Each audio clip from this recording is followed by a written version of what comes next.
Mag-asawang matagal nang hiwalay, mag-asawa pa rin ba? So pag sinabi po nating mag-asawa, ang ibig sabihin yan ay yung mga ikinasal. Regardless kung sa simbahan kinasal, sa West, or sa kasalang bayan, ayan, basta po na comply po lahat ng requirements of a valid marriage, kayo po ay tinuturing na kasal. Regardless kung hindi na kayo nagsasama ng mahabang panahon, kahit more than 50 years pa na hindi kayo nagsasama, basta po hindi po napawalang bisa ang kasal nyo, kayo po ay tinuturing pa rin kasal. Regardless, kahit meron na po kayong kanya-kanyang kinakasama o may anak pa kayo dun sa bago nyong kinakasama, basta po kayo ay kasal pa rin kayo. Pero meron pong tatlong paraan para mapawalang bisa ang kasal nyo. So, isa-isahin natin yan. Una, by the death of a spouse. Ayan. So, ibig sabihin, kamatayan. Kaya nga, till death do us part. So, kung yung asawa mo ay patay na, hindi ka nakasal. So, balik ka sa status mo as single. Second, by filing a petition for declaration of presumptive death under Article 41 ng Family Code. Ano pong ibig sabihin ng presumptive death? Ang ibig sabihin niyan, baka patay na. So, meron pong requisites para masabi na, para mag-grant yung petition na yan. May mga jurisprudence na na-decide na ng Supreme Court at sinasabi yung requisites para mag-grant yung petition for declaration of presumptive death.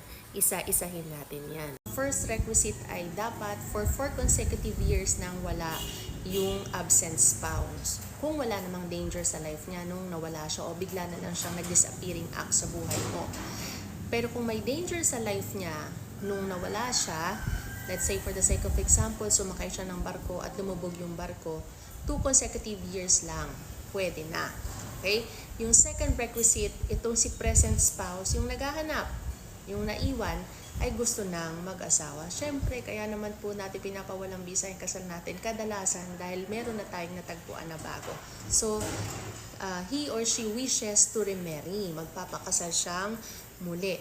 At ang pangatlong requisite ay yung present spouse o yung naghahanap na spouse ay may well-founded belief na patay na nga yung kanyang asawa.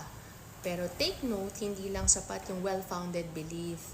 Kasi sabi sa jurisprudence na na-decide nga ng Supreme Court, dapat po may active participation itong si present spouse o yung naiwan na asawa para hanapin yung kanyang nawawalang asawa. When you say active participation, hindi po yung passive na naghihintay ka lang. Dapat hinanap mo talaga siya. Okay? So, nagtanong-tanong ka, nag-imbestiga ka, yung mga ganun po. And last requisite ay mag-file ka nitong summary proceeding na ito.